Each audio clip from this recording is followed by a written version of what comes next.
obviously I'll have to go back and get a little more information. So we'll hear House Bill 941 first today. Representative Benton. Thank you, Mr. Chairman. At our last meeting, you asked me to go contact the State Attorney General and get his feelings on the bill.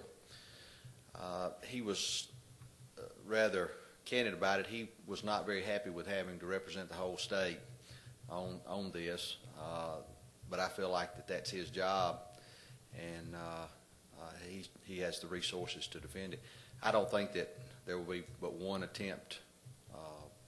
We feel that it will pass constitutional muster. All right. Gentlemen, do you have any questions? Okay.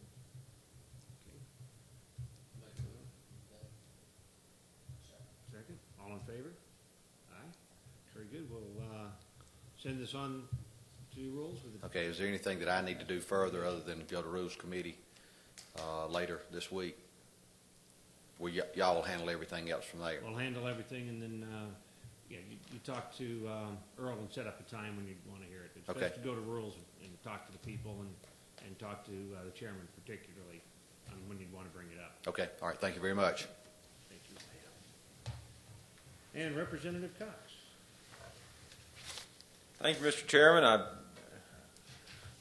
after all, bring forth the House Bill 950 for your consideration, as well as the committee substitute.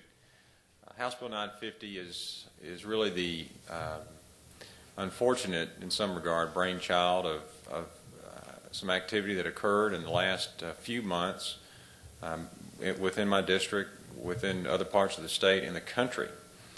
I think all of us experienced one way or another in the retail world this past holiday season, or at least heard about it or read about it, where some retailers were wishing folks by policy season's greetings, happy holidays, other than Merry Christmas, which my thoughts were, of course, that's fine. They're in the private sector. They should do whatever they need to do to sell more of what they're selling this time of year. But at Thanksgiving dinner, my wife, Lisa, and brings her two cousins come, as most folks do, on Thanksgiving dinner, and we had a big family there. And these are high school age students within our state who were sharing with everyone at dinner how they were discouraged in the afternoon announcements on several occasions in their public high school by the principal from saying the word Christmas or saying Merry Christmas, and were encouraged to say something other than that. And we're given the example of the phrase season's greetings rather than using the word Christmas. And so as I looked into it further, it was fairly prevalent throughout our state that schools were discouraged from having Christmas parties, but rather holiday parties. One school even eliminated their practice of having Secret Santa and changed it to Secret Snowflake. And my thoughts were, you know, this is, in the private sector, obviously that's one thing, but when government, in my view, develops policy and pursues policy that discourages the free expression or free speech of celebrating what is a public or legal holiday, I think that's going too far. And House Bill 950 deals with that and just clarifies that in the state of Georgia, at least, folks are going to be free to say and express themselves in the way that they see fit in celebrating a public or legal holiday. Very good. Thank you. Gentlemen, do we have any questions, comments?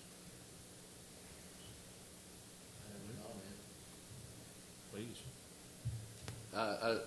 I think it's absolutely unbelievable, unfathomable, really, that we would come to this point where we have to legislate this kind of thing in the state of Georgia. It just blows my mind that we've gotten to that point. And when I heard that this legislation was coming, I asked some questions around in my area, and they were experiencing some of the same kind of thing. And it's just, I think it's a symptom of other illnesses in our society that brought us to this point. Anyway, I thank you for introducing the bill. Thank you for your comment. And I can only echo those sentiments. I think we're all saddened that we actually have to look to legislation as the last recourse to express our constitutional rights, but sometimes it takes that. And it's a sad state of affairs that we have to, but I feel we must, because I don't believe that other people have the right to infringe upon our constitutional rights, saying something as simple as Merry Christmas, and Happy Easter's coming up, it'd be the same thing. So we thank you very much for bringing this. With that, is there a motion? Second. All in favor? Aye. Thank you very much. It's Thank you. Unanimous, and we'll pass it on to Wills. Thank you, sir. Thank you very much, Representative Cox. And that is all that we had in front of us today, unless either of you gentlemen have any other questions or anything? All right. Well, thank you very much for your time. Thank you all for attending.